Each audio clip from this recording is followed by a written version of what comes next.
Hello, today is the anniversary of the first occasion in 1923 when the BBC used the chimes of Big Ben as part of its time signal.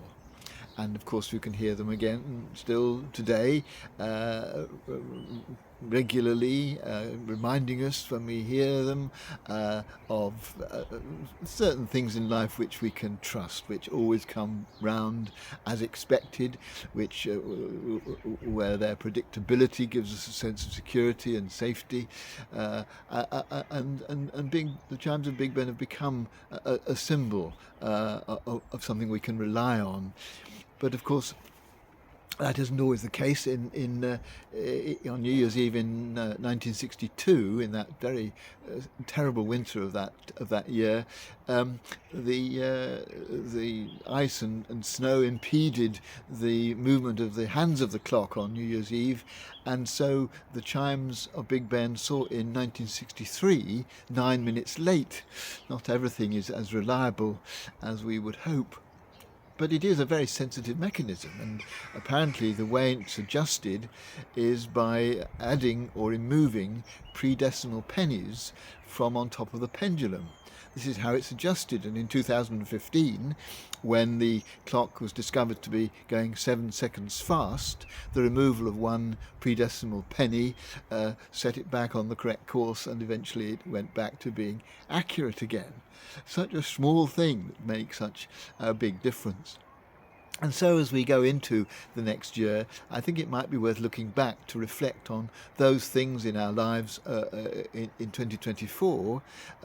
which have given us a sense of security, a sense of safety, partly because they're predictable, but maybe because they're constant and reliable in other ways, maybe a relationship or something that we regularly enjoy doing, or our faith in God. Though, of course,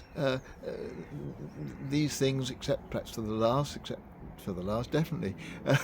are not entirely reliable any more than Big Ben is always completely reliable. But